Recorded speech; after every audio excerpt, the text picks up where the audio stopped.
Hello guys, welcome back in our channel Commerce with Sanjeev sir. Friends, today I will teach you second chapter of Management Accounting.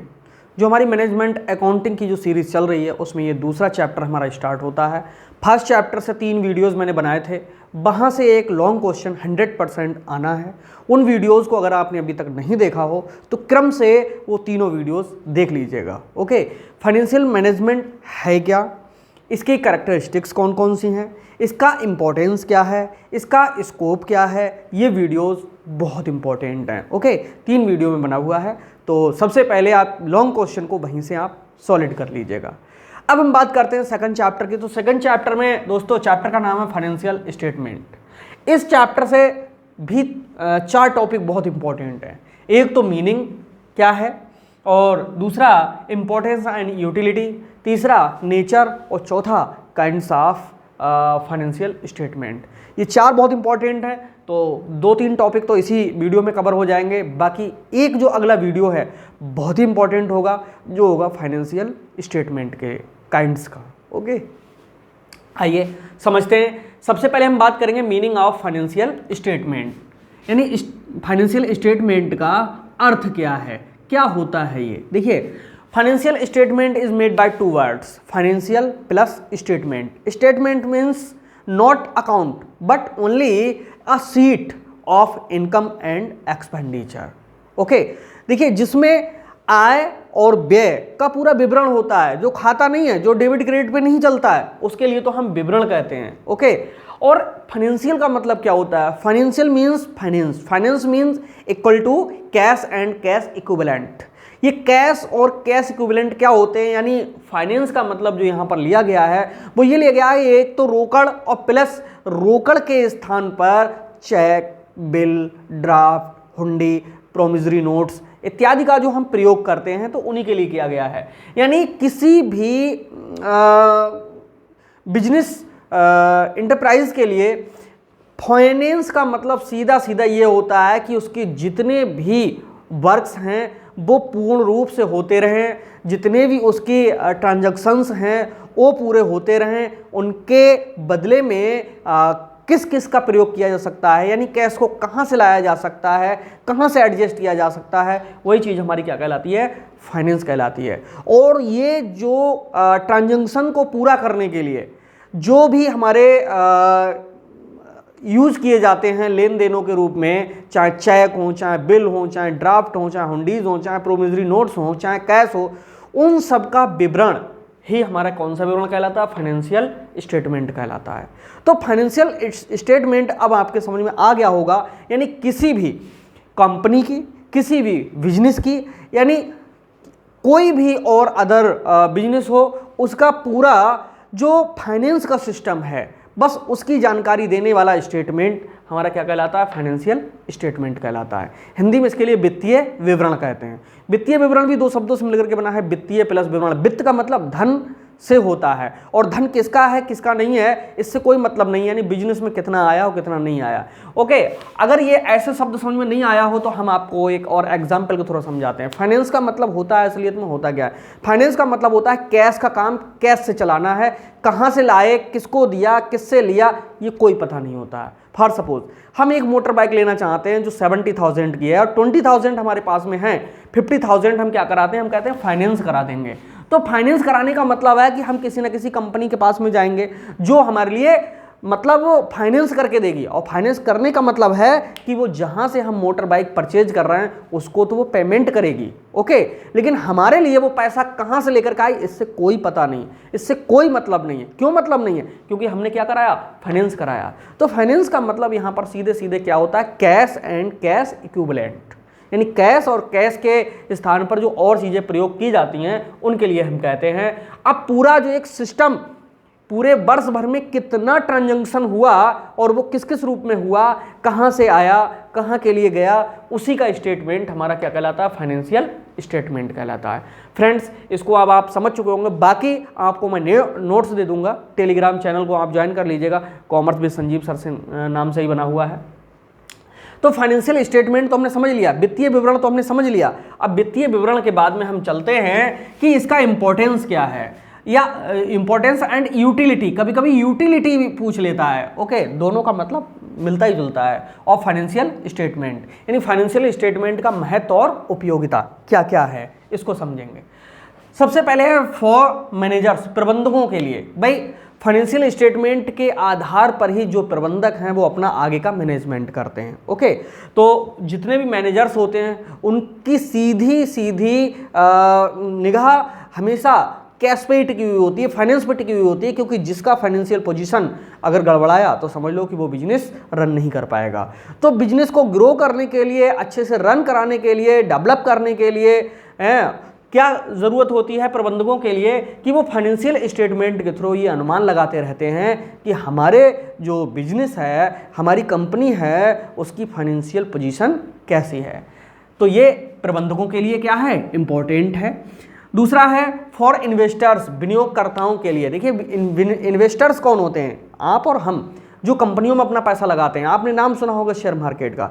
Share market में जितनी भी कंपनियां हैं वो listed and unlisted दोनों प्रकार के जो शेयर एंड डिवेंचर्स और स्टॉक एक्सचेंज में जो भी सेल एंड परचेज हो रहा है, तो वहाँ पर ये पता लगाना होता है कि किस कंपनी के हम शेयर परचेज कर रहे हैं, उसकी फाइनेंशियल पोजीशन कैसी है। तो फाइनेंशियल पोजीशन कैसे पता चलेगी, फाइनेंशियल स्टेटमेंट से ही हमें पता चलेगी। तो विनियोगकर्ताओं के लिए इसलिए ज़रूरी होता है क्योंकि जिस कंपनी के पास में पैसे की कमी नहीं होती है, वो कंपनी रन कर रही होती है, ग्रो कर रही होती है। तो लोग अपना पैसा वहीं लगाना चाहते हैं जिनका फाइनेंशियल स्टेटमेंट मतलब ये प्रदर्शित करता है कि हाँ, इनकी फाइनेंशियल पोजीशन बहुत अच्छी है। नेक्स्ट है फॉर बैंक्स। देखिए बैंकों के लिए तो फाइनेंशियल स्टेटमेंट सबसे ज़्यादा ज़रूरी है, क्योंकि बैंक ही वो संस्थाएं हैं जो हर कंपनी के लिए, हर व्यक्ति के लिए और सभी बिजनेस के लिए लोन देना चाहती हैं।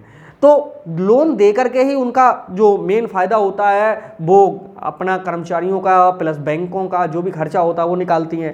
तो जब भी किसी व्यक्ति को वो अगर देती हैं लोन, तो सबसे पहले उसकी देखती हैं कि उसकी फाइनेंशियल स्थिति है तो है कैसी। तो ये बैंकों के लिए भी इम्पोर्टेंट है, यानी यूटिलिटी रखती है। ठीक है, महत्वपूर्ण है।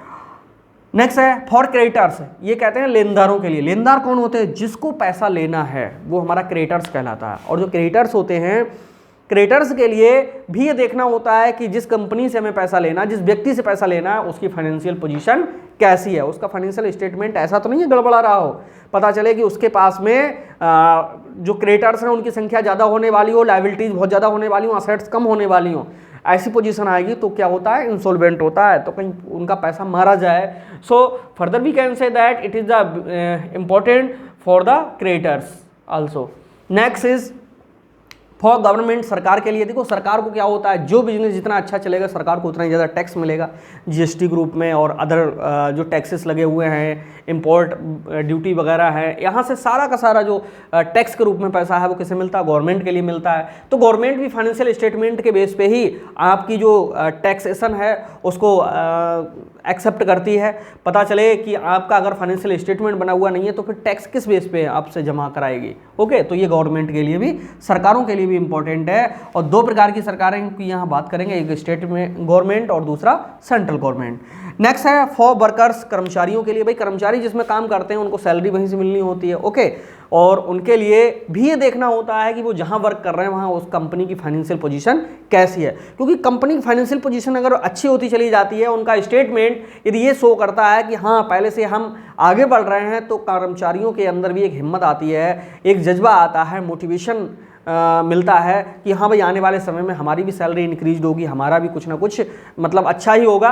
और अगर कंपनी डूब रही होती है तो समझ लो फाइनेंशियल स्टेटमेंट के थ्रू कर्मचारी भी ये देख लेते हैं अरे ये कंपनी तो जाने वाली, तो धीरे धीरे वो किनारा करने लगते हैं। ओके, बात करेंगे यहाँ पर मैगी कंपनी की। देखिए वो नेस्ले कंपनी की, जब मैगी का नमूना फेल हुआ था तो उन्होंने एक भी वर्कर्स को आउट नहीं किया था। क्यों नहीं किया था, क्योंकि उनकी जो फाइनेंशियल पोजीशन थी वो बहुत अच्छी थी। ओके, फिलहाल doesn't matter here of Nestle company. Next four auditors. देखिए जो व्यक्ति अंकेक्षण का कार्य करेगा उसको हम अंकेक्षक कहते हैं, और जो ऑडिटर होता है उसको सबसे पहले यही देखना होता है कि इसकी फाइनेंशियल स्टेटमेंट कैसा है कैसा नहीं है। फाइनेंशियल स्टेटमेंट से ही उसको बहुत सारी जानकारियां मिल जाती हैं ऑडिट करने के लिए। ओके, तो ऑडिट का बेस ही फाइनेंशियल स्टेटमेंट होता है, क्योंकि कोई भी ऑडिट किया जाएगा तो वो किसके बेस पे किया जाएगा, अमाउंट के बेस पे ही तो किया जाएगा। तो ऑडिटर्स के लिए भी ये इंपॉर्टेंट है। फॉर द पब्लिक, पब्लिक क्या है? जनता। जनता को भी ये देखना होता है कि कौन सी कंपनी इस समय ऊपर जा रही, कौन सी कंपनी नीचे जा रही। So further we can say that it is very useful and has a lot of importance for the public. जनता के लिए भी एक ऐसा है इम्पोर्टेंस है। तो यहाँ पर हमने ये देखिए यहाँ कितनी 8 हेडिंग्स हमने समझी, और उम्मीद है कि आपको तो बुक में हो सकता है 8 ना मिले, 4 ही 5 हो, लेकिन इन सब के लिए आप एक बार पढ़ेंगे तुरंत याद हो जाएंगे। इतनी सरल लैंग्वेज में है और सरल हेडिंग्स हैं, इनको एक बार फिर से समझ लीजिएगा। फॉर मैनेजर्स, प्रबंधकों के लिए, फॉर इन्वेस्टर्स, विनियोगकर्ताओं के लिए, फॉर बैंक्स, बैंकों के लिए, फॉर क्रेडिटर्स, लेनदारों के लिए, फॉर गवर्नमेंट, सरकार के लिए, फॉर वर्कर्स, कर्मचारियों के लिए, फॉर ऑडिटर्स, अंकेक्षकों के लिए, फॉर पब्लिक और जनता के लिए। जनता के लिए ये यूटिलिटी एंड इम्पोर्टेंस दोनों रखती हैं। ओके, यानी महत्व और उपयोगिता दोनों है इनकी। अब हम बात करते हैं, एक और छोटा सा टॉपिक है ये कि इसका नेचर कैसा है, किसका? फाइनेंशियल स्टेटमेंट का। फाइनेंशियल स्टेटमेंट के नेचर के लिए हमने यहाँ पर 6 हेडिंग्स दी हैं, आपके लिए पर्याप्त हैं। और देखिए कहीं पर भी अगर कॉमर्स की बात करेगा तो वो बोथ आर्ट एंड साइंस तो होगा ही होगा। हर टॉपिक कॉमर्स का आर्ट एंड साइंस है, दोनों है। ओके, यहाँ से हम समझते हुए चलेंगे वित्तीय विवरणों की प्रकृति कैसी है। वित्तीय विवरणों की प्रकृति हम समझते हैं। सबसे पहले है अकाउंटिंग वर्क। देखिए वित्तीय विवरण है वो अकाउंटिंग वर्क पर डिपेंड होते हैं। अकाउंटिंग वर्क का मतलब है कि जितने भी ट्रांजैक्शन हो रहे हैं उन ट्रांजैक्शन को सिस्टमेटिक ढंग से रिकॉर्ड करना, उनको समराइज करना एंड प्रेजेंट करना और उनसे रिजल्ट निकालना। तो जो फाइनेंशियल स्टेटमेंट होते हैं वो रिजल्ट ही निकाले हुए तो होते हैं। So further we can say it is accounting work based. Next is personal judgement. इसमें क्या होता है कि कई व्यक्तिगत निर्णय लिए हुए होते हैं, जैसे स्टॉक की जो वैल्यूएशन करना है लिफो मेथड से किया जाएगा, फीफो मेथड से किया जाएगा, हीफो मेथड से किया जाएगा, एवरेज मेथड से किया जाएगा, है कौन से मेथड से किया जाएगा। तो जो फाइनेंशियल स्टेटमेंट होते हैं उनमें कई बार व्यक्तिगत निर्णय भी यूज़ किए हुए होते हैं, यानी जो मैनेजर्स होते हैं वो अपने व्यक्तिगत निर्णय पे भी जो मटेरियल है उसकी वैल्यू करा सकते हैं। बचे हुए की परचेज करके ला रहे हैं तो उसको कौन से मोड में वो यूज़ करेंगे, फीफो में करेंगे, लीफो में करेंगे, मीफो में करेंगे, हीफो में करेंगे, ये सब मैथड्स हैं, आप पढ़ चुके होंगे इससे पहले। दूसरा है मिरर ऑफ बिजनेस। ये भी इसकी प्रकृति है कि जो फाइनेंशियल स्टेटमेंट है वो मिरर है किसका? बिजनेस का, व्यवसाय का दर्पण है। ये जैसे हम लोग दर्पण में अपना चेहरा देखते हैं, आप लोग तो खैर मेरा कैमरे में देख रहे हो, मैं आपको नहीं देख पा रहा हूँ।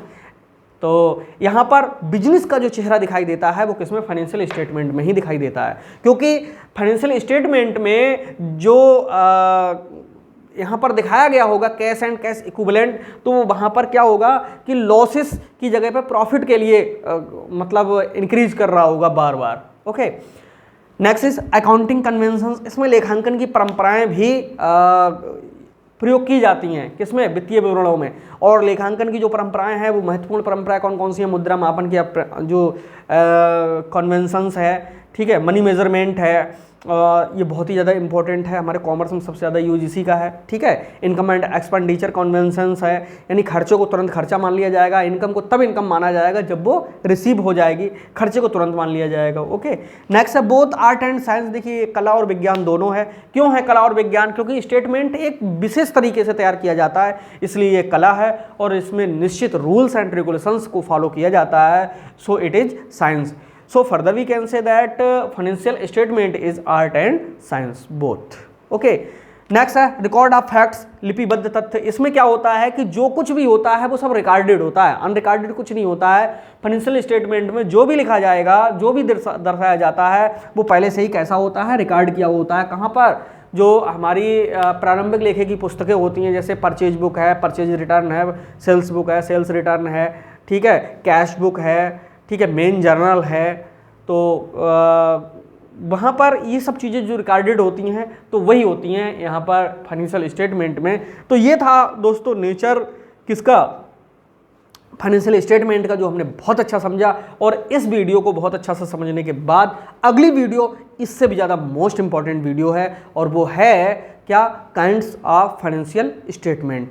आप सर्च कर लीजिए, पहली बात तो प्ले लिस्ट में जाएंगे बीकॉम थर्ड ईयर की, तो वहाँ पर आप मिल ही जाएगा। अगर आप अदर किसी यूनिवर्सिटी से इस वीडियो को देख रहे हैं तो आप अपने सब्जेक्ट के अनुसार वहाँ पर चले जाइएगा। फिलहाल ये सब बीकॉम थर्ड ईयर की प्ले लिस्ट में पड़े हुए हैं, क्योंकि अधिकांश यूनिवर्सिटी ने इसके लिए बीकॉम थर्ड ईयर के उसमें रखा है, और बीबीए में भी ये सारे जो सब्जेक्ट्स के टॉपिक्स हैं ये सब अवेलेबल हैं। दोस्तों ये वीडियो कैसी लगी आप ज़रूर कमेंट में लिखिएगा, और आप थोड़ा सहयोग करते हुए वीडियो को लाइक कर दीजिएगा और अपने दोस्तों में शेयर कर दीजिएगा। हमारे चैनल को अगर सब्सक्राइब अभी तक नहीं किया हो ज़रूर कर लीजिएगा, क्योंकि आपको सभी सब्जेक्ट अब मिलेंगे इसी चैनल पर और इसी तरह से सरल लैंग्वेज में और अधिक से अधिक आपको हेडिंग्स के साथ में। तो जुड़े रहें आप कॉमर्स विद संजीव सर के साथ। मिलते हैं नेक्स्ट वीडियो में, तब तक के लिए बाय बाय।